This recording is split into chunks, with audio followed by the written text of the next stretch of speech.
mobilisation ce soir, parce qu'il y avait pas mal de personnes qui étaient devant la mairie de Noisy, comme partout en France, puisqu'il y avait ce soir la fameuse allocution du président de la République. Et face à un président qui ne veut pas écouter, qui refuse de prendre en compte les mobilisations sociales, plusieurs organisations attaquent la France Insoumise, des collectifs citoyens, les Gilets jaunes avaient appelé à se mobiliser devant les mairies du pays pour faire du bruit, pour couvrir la parole de ce président. Donc c'est une nouvelle étape dans la mobilisation qui continue, il y a de nouvelles dates à l'agenda. En tout cas, on sera mobilisé jusqu'au retrait de la réforme. Tout à fait, et en même temps, il faut souligner, il y a aussi cette action des énergéticiens pour couper le compteur pendant 30 minutes.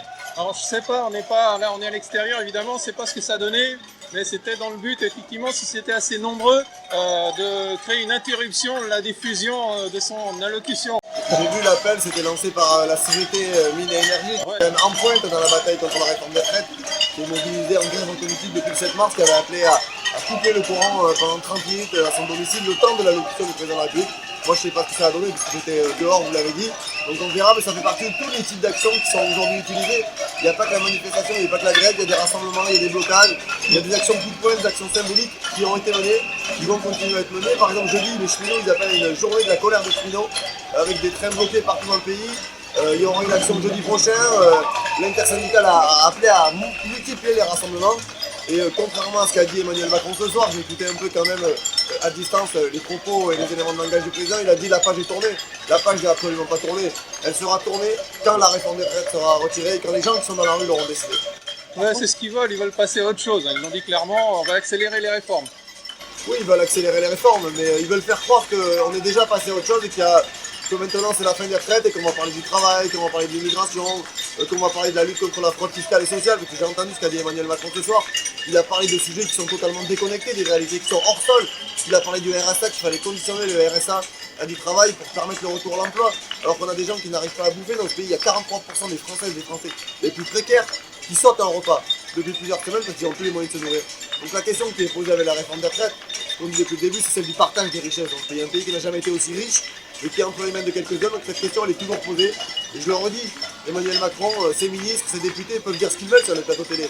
La réalité c'est que partout où ils se déplacent, ils ne peuvent plus se déplacer. Ils ont vidé le chantier de Notre-Dame, ils ont vidé le supermarché où il y avait Elisabeth Borne. Est-ce qu'Emmanuel Macron va vider la France pour gouverner? Ce président est tout seul et il doit retirer sa réforme, c'est maintenant une urgence. C'est son intention, le président des startups. Oui, c'est le président de la start-up, mais aujourd'hui il n'y a plus qu'une start-up, c'est la sienne et il est tout seul, donc ça ne marche pas très longtemps.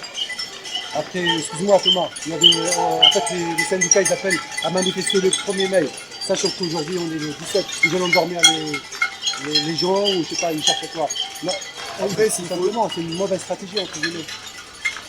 Je crois pas, parce que s'il y a autant de monde dans la rue, s'il y a autant de monde dans les manifs, c'est aussi parce qu'il y a une intersyndicale.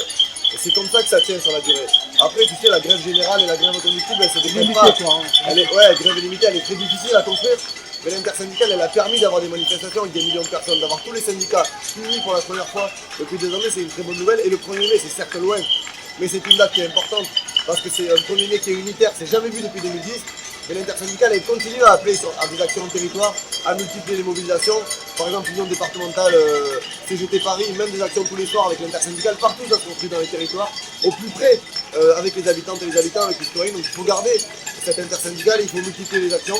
Et c'est aussi le rôle des organisations politiques d'appeler à des actions entre les journées de mobilisation, et c'est ce qu'on fait. Et je crois que la stratégie aujourd'hui, elle est pas encore gagnante, mais elle est sur le point d'être gagnante en vérité, parce que quand après tu as fait quasiment 3 mois de mobilisation, depuis le 19 janvier, tu as toujours autant de gens qui sont mobilisés, tu as toujours autant de Françaises et de Français qui sont contre la réforme, malgré la propagande, malgré le fait que faire grève, ça coûte de l'argent et c'est difficile, malgré le fait que les soirs dans la rue de Paris, les policiers ils tabassent des gens, ils font des gardes à vue abusifs, malgré tout ça, quand tu interroges les gens, ils sont toujours contre la réforme.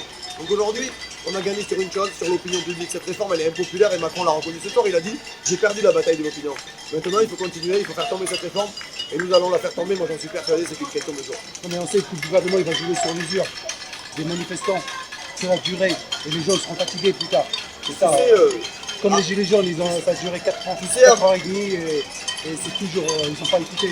Avant le 19 janvier, on disait déjà le mouvement n'avait pas commencé, déjà on entendait mais il ne va pas s'essouffler. Moi je crois qu'il ne s'est pas essoufflé.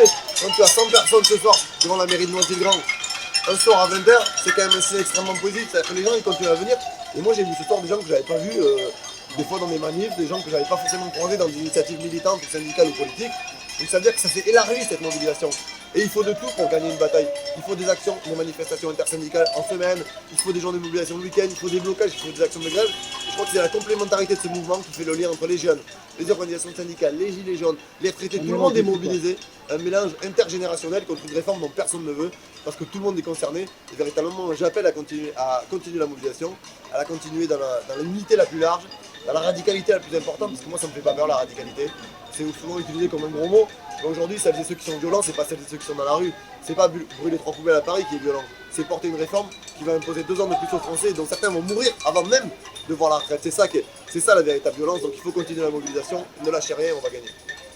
Et on doit rappeler que la semaine prochaine, il y aura aussi une assemblée qui va réunir à la fois des gilets jaunes, des syndicats, enfin des syndicalistes, des bases, différents groupes militants.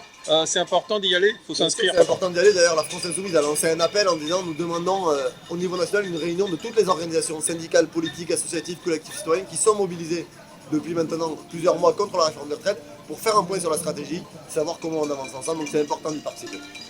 Merci Thomas. Merci Thomas.